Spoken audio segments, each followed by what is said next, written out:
കർത്താവ് നിങ്ങളോടുകൂടെയും അങ്ങേ ആത്മാവോടും കൂടെ. വിശുദ്ധ മത്തായി അറിയിച്ച പരിശുദ്ധ സുവിശേഷത്തിൽ നിന്ന്. കർത്താവേ, അങ്ങേക്ക് മഹത്വം.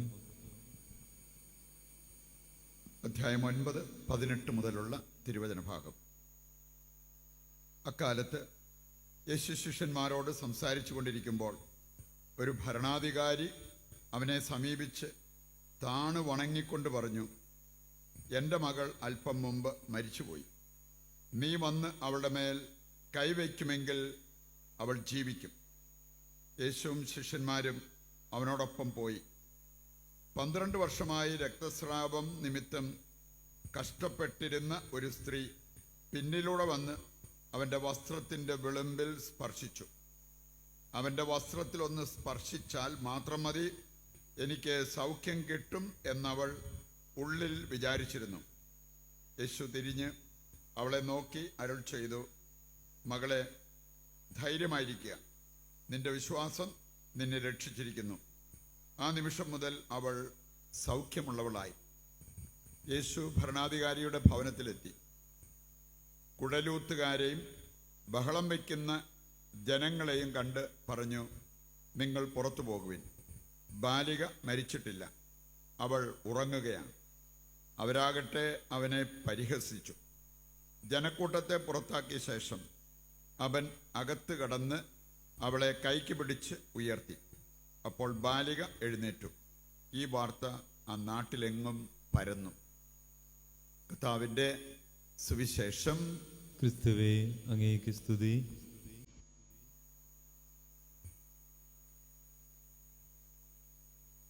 ഈശോയിൽ പ്രിയപ്പെട്ടവരെ, ഇന്നത്തെ ആദ്യ വായന നമ്മെ ഓർമ്മിപ്പിക്കുന്നൊരു കാര്യം, നമ്മുടെ ദൈവത്തിന് നമ്മോടുള്ള ഊഷ്മള സ്നേഹം. അതുകൊണ്ടാണ് അവിടെ പറഞ്ഞിരിക്കുന്നത്, ഞാൻ ഇസ്രായേലിനോട് ഹൃദ്യമായി സംസാരിക്കും, അവളെ ഞാൻ എൻ്റെ സ്വന്തമായി കണക്കാക്കും. ഊഷ്മള സ്നേഹം, അതാണ് ഇവിടെ നമ്മൾ കാണുക. മാത്രമല്ല, കർത്താവ് പറയാണ്, അവള് ഉടമ്പടി ലംഘിച്ചവളാണെങ്കിലും ഞാൻ അവളെ വീണ്ടും അവളുമായിട്ട് നിത്യമായൊരു ഉടമ്പടി സ്ഥാപിക്കും. ഈ ഉടമ്പടിക്ക് പ്രധാനപ്പെട്ട 5 കാര്യങ്ങളെക്കുറിച്ച് നമ്മൾ ഇന്നത്തെ ആദ്യ വായനയിൽ കേൾക്കുകയുണ്ടായി. ഹോസിയ 2-ാം അധ്യായം 19, 20 വചനങ്ങൾ. ദൈവമക്കളായി നമ്മൾ, ക്രിസ്ത്യാനികളായി നമ്മൾ ക്രിസ്തുവുമായി ഒരു ഉടമ്പടി ഉള്ളവരാണ്. ഈ ഉടമ്പടി പാലിച്ച് മുമ്പോട്ട് പോകാൻ നമ്മെ സഹായിക്കുന്ന 5 പ്രധാനപ്പെട്ട കാര്യങ്ങളെക്കുറിച്ച് ആദ്യ വായന നമ്മളെ പഠിപ്പിക്കുന്നുണ്ട്. ഒന്ന്, സത്യം. രണ്ടാമത്തേത്, നീതി.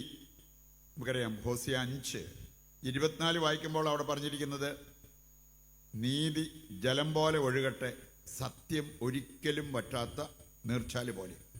പറയുന്നുണ്ട്, നമ്മുടെ സംസാരത്തിലാണേലും പെരുമാറ്റങ്ങളിലാണേലും നീതിയും സത്യവും വളരെ പ്രധാനപ്പെട്ടതാണ് എന്ന് ദൈവം നമ്മെ ഓർമ്മിപ്പിക്കുക. മൂന്നാമതൊരു കാര്യമുണ്ട്, അതാണ് കരുണ. കരുണ നമുക്കറിയാം, നീതി അർഹിക്കുന്നത് കൊടുക്കുന്നതാണ്.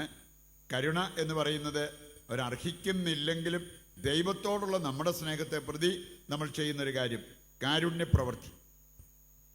ഇത് വളരെ പ്രധാനപ്പെട്ടതാണ് എന്ന് ദൈവം നമ്മെ ഓർമ്മിപ്പിക്കുക. നാലാമത്തെ കാര്യമാണ് സ്നേഹം. നമുക്കറിയാം, ഇസ്രായേലിനോട് ദൈവത്തിനുണ്ടായിരുന്ന സ്നേഹം ഊഷ്മള സ്നേഹം. അതുപോലൊരു സ്നേഹം ഇസ്രായേലിൽ നിന്നും ദൈവം പ്രതീക്ഷിക്കുന്നു എന്നുള്ളത് ദൈവം തന്നെ വ്യക്തമാക്കിയ ഒരു കാര്യമാണ്. പറയുന്നുണ്ട്, ദൈവമക്കളായി നമ്മൾ മാറണമെങ്കിൽ സ്നേഹത്തിൽ നമ്മൾ വളരണം, സ്നേഹത്തിൽ നമ്മൾ വേരുപാകി അടിയുറയ്ക്കണം, സ്നേഹത്തിൽ നമ്മൾ നടക്കണം. ഇതെല്ലാം ദൈവവചനം നമ്മെ ഓർമ്മിപ്പിക്കുന്ന കാര്യമാണ്. 5-ാമത്തെ കാര്യമാണ് വിശ്വസ്തത. നമുക്കറിയാം, ഒരു ഉടമ്പടിക്ക് വളരെ പ്രധാനപ്പെട്ട ഒരു കാര്യമാണ് വിശ്വസ്തത. ദൈവത്തിൻ്റെ വിശ്വസ്തതയെക്കുറിച്ച് ദൈവം തന്നെ കൃത്യമായിട്ട് നമ്മളെ പഠിപ്പിക്കുന്നുണ്ട്. ജെറമിയ 31:3 വായിച്ചാൽ അത് കാണാൻ പറ്റും. അവിടെ പറഞ്ഞിരിക്കുന്നത്, എനിക്ക് നിങ്ങളോടുള്ള സ്നേഹം അനന്തമാണ്, വിശ്വസ്തത അചഞ്ചലവും. പറയുന്നുണ്ട്, ദൈവത്തിൻ്റെ ഭാഗത്തു നിന്ന് നമുക്ക് ലഭിക്കുന്നത് അനന്തമായ സ്നേഹം, അനന്തമായ വിശ്വസ്തത. ഉടമ്പടി ലംഘിക്കപ്പെട്ടാൽ അതിൻ്റെ കാരണക്കാര് നമ്മളാണ് എന്ന് നമ്മൾ തിരിച്ചറിയണം. മാറ്റം വരേണ്ടത് ദൈവത്തിനല്ല, നമുക്കാണ്. ചിലരുടെ പ്രാർത്ഥന ദൈവത്തിൻ്റെ മനസ്സ് മാറ്റി ദൈവം കാര്യങ്ങളൊക്കെ ഒന്ന് നമ്മൾ ആഗ്രഹിക്കുന്ന പോലെ നടത്താൻ വേണ്ടിയാണ്.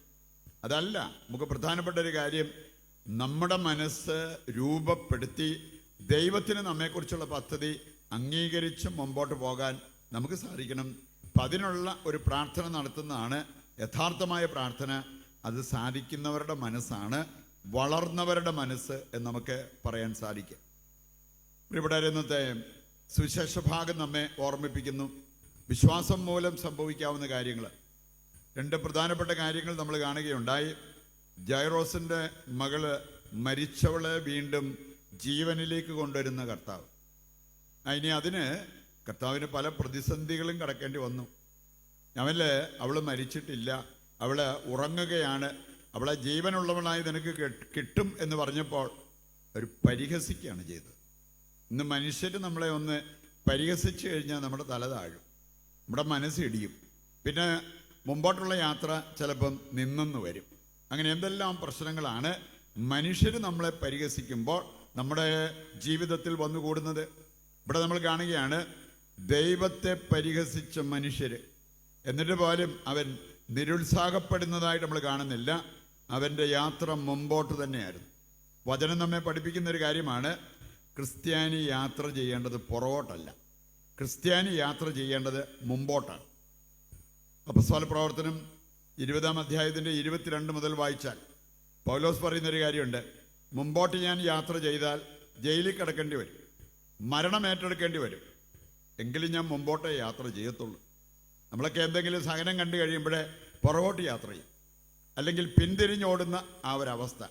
അതാണ് മാറേണ്ടത്. ശരിക്കും ക്രിസ്ത്യാനികളാക്കി നമ്മളെ മാറ്റുന്നത് ധൈര്യം, മുമ്പോട്ട് നടക്കാനുള്ള ധൈര്യം. അത് സഹനങ്ങളോ ക്ലേശങ്ങളോ മറ്റെന്തെല്ലാം നമ്മൾ മുമ്പിൽ കണ്ടാലും നമ്മൾ പരാജയപ്പെട്ട് ഓടരുത്, മുമ്പോട്ട് തന്നെ നമ്മൾ യാത്ര ചെയ്യണം. അതിന് നാം കൂട്ടുപിടിക്കേണ്ടത് പരിശുദ്ധാത്മാവിനെ. പരിശുദ്ധാത്മാവ് നമ്മുടെ കൂടെ ഉണ്ടെങ്കിൽ പരിശുദ്ധാത്മാവ് നമ്മെ നേർവഴിയിൽ നയിക്കും. പരിശുദ്ധാത്മാവ് നമുക്ക് ധൈര്യം പകർന്നു തരും. അപ്പോസ്തല പ്രവർത്തനം 4:23 മുതൽ വായിക്കുമ്പോൾ അവിടെ നമുക്ക് കാണാൻ സാധിക്കും, ആദിമ ക്രൈസ്തവ സമൂഹത്തിൻ്റെ പ്രാർത്ഥന നമ്മുടെയൊക്കെ പ്രാർത്ഥനയിൽ നിന്നും വ്യത്യസ്തമായിരുന്നു. നമ്മൾ ചെയ്യേണ്ടത് അവരെ പോലെ പ്രാർത്ഥിക്കാൻ പഠിക്കുക എന്നുള്ളതാണ്. അവർ പ്രാർത്ഥിച്ചതിന് വേണ്ടിയായിരുന്നു, ധൈര്യം തരണമേ എന്ന് പറഞ്ഞ കർത്താവേ, ഇതിനേക്കാൾ വലിയ സഹനം വന്നാലും ഓടാതെ ധൈര്യപൂർവ്വം അതിനെ നേരിട്ട് മുമ്പോട്ട് പോകാൻ ഞങ്ങൾക്ക് സാധിക്കണം. അതിന് പരിശുദ്ധാത്മാവിൻ്റെ സഹായം ഞങ്ങൾക്ക് വേണം. ഇതാണ് ഒരു ക്രിസ്ത്യാനി നടത്തേണ്ട പ്രാർത്ഥന. അങ്ങനെ നമ്മൾ പ്രാർത്ഥിച്ച് മുന്നേറുന്നവരാണെങ്കിൽ ജീവിതത്തിൽ ഒരു കാരണവശാലും നമ്മൾ പരാജയപ്പെടേണ്ടി വരത്തില്ല. പ്രതികൂലങ്ങൾ തീർച്ചയായിട്ടും നമ്മുടെ ജീവിതത്തിലേക്ക് വരും. പ്രതികൂലങ്ങൾ നമ്മുടെ കുടുംബത്തിൽ നമ്മൾ നേരിടേണ്ടി വരും. പക്ഷേ ദൈവം ധൈര്യപ്പെടുത്തി പറയുന്നൊരു കാര്യമുണ്ട്, ഞാൻ നിങ്ങളുടെ കൂടെ ഉണ്ടാവും, പരിശുദ്ധാത്മാവ് സഹായകനായി നിങ്ങളുടെ കൂടെ ഉണ്ടാവും. പറയുണ്ട്, ദൈവത്തിൽ ആശ്രയിച്ച് ദൈവകൃപയിൽ ആശ്രയിച്ച് പ്രാർത്ഥിച്ചും വിശ്വസിച്ചും ഒക്കെ മുന്നേറുന്നവർക്ക് എന്തെല്ലാം പ്രതികൂല സാഹചര്യങ്ങൾ വന്നാലും, എത്ര മാരകമായ രോഗം വന്നാലും, എത്ര ഭീമമായ കടബാധ്യത വന്നാലും പരാജയപ്പെടാതെ ജീവിതം മുമ്പോട്ട് തന്നെ നയിക്കാൻ അവർക്ക് സാധിക്കും. പറയുണ്ട്, ഈ ഒരു കാഴ്ചപ്പാടിലേക്ക് നമ്മൾ വരിക എന്നുള്ളതാണ് ഏറ്റവും പ്രധാനപ്പെട്ട ഒരു കാര്യം. ഇന്നത്തെ സുവിശേഷ ഭാഗത്ത് നമ്മൾ കണ്ടു, പ്രതീക്ഷയ്ക്കൊരു വകയില്ലാത്ത അവസ്ഥയിലെത്തി നിന്ന ഒരു സ്ത്രീ, രക്തസ്രാവക്കാരി സ്ത്രീ. അവൾക്കുണ്ടായിരുന്ന എല്ലാം ചികിത്സയ്ക്ക് മുടക്കി പാപ്പരായി. എന്നിട്ട് എന്തെങ്കിലും സൗഖ്യം കിട്ടിയോ അതുമില്ല. അങ്ങനെ വട്ടപൂജ്യം എന്നോണം നിൽക്കുന്ന ഒരു സ്ത്രീയെ കാണാൻ പറ്റും. പക്ഷെ അവളുടെ മനസ്സിൽ അവൾ കുറിച്ചിട്ടൊരു കാര്യം, കർത്താവിൻ്റെ വസ്ത്രത്തിൻ്റെ വിളിമ്പിലൊന്ന് തൊടാൻ പറ്റിയാൽ മതി, എനിക്ക് സൗഖ്യം കിട്ടും. പ്രിയപ്പെട്ടവരെ, ഞാൻ പലപ്പോഴും ഓർത്തിട്ടുണ്ട്, നമ്മുടെയൊക്കെ ഭാഗ്യം നിസ്സാര ഭാഗ്യമാണോ? ഇവിടെ ഈ സ്ത്രീക്ക് കർത്താവിൻ്റെ വസ്ത്രത്തിൻ്റെ വിളിമ്പിൽ തൊടാൻ പറ്റിയാൽ സൗഖ്യം ലഭിക്കും എന്നവൾ ദൃഢനിശ്ചയം അവളുടെ മനസ്സിലുണ്ടായിരുന്നു. അവൾക്ക് കിട്ടുകയും ചെയ്തു. നമുക്ക് കർത്താവിൻ്റെ വസ്ത്രത്തിൻ്റെ വിളിമ്പിൽ തൊടാനുള്ള ഭാഗ്യമല്ല, കർത്താവിൻ്റെ ശരീരരക്തങ്ങൾ ഭക്ഷിച്ച് പാനം ചെയ്യാനുള്ള ഭാഗ്യം ലഭിക്കുന്നവരാണ് നമ്മൾ. എന്നിട്ട് ഇതുപോലെ എന്തെങ്കിലും അത്ഭുതകരമായ കാര്യം നമ്മുടെ ജീവിതത്തിൽ നടക്കാറുണ്ടോ? എന്തായിരിക്കാം കാരണം? അവളുടെ വിശ്വാസം. അതുപോലൊരു വിശ്വാസം നമുക്കില്ലാത്തതായിരിക്കാം അതിൻ്റെ കാരണം. പറയുണ്ട്, വിശ്വാസം വളർത്തിയെടുക്കുക എന്നുള്ളതാണ്. സാഹചര്യങ്ങൾ പ്രതികൂലമാണെങ്കിലും നമ്മൾ പ്രതികൂലത്തിലേക്ക് നോക്കുന്നതിനേക്കാൾ ദൈവത്തിങ്കിലേക്ക് നോക്കണം. നമ്മുടെ ദൈവത്തിൻ്റെ വലിപ്പം നമ്മളൊക്കെ നേരിടുന്ന പ്രശ്നത്തിൻ്റെ വലിപ്പത്തേക്കാൾ വലുതാണെന്ന് നമ്മുടെ ഹൃദയത്തിൽ നമുക്ക് ഏറ്റുപറയാൻ സാധിക്കണം. അങ്ങനെ വിശ്വാസത്തിൽ തുടരുന്ന വ്യക്തികളാണ് നമ്മളെങ്കിൽ ഒന്നിൻ്റെയും മുമ്പിൽ ആരുടെയും മുമ്പിൽ പരാജയപ്പെടേണ്ട ഒരാവശ്യം വരത്തില്ല.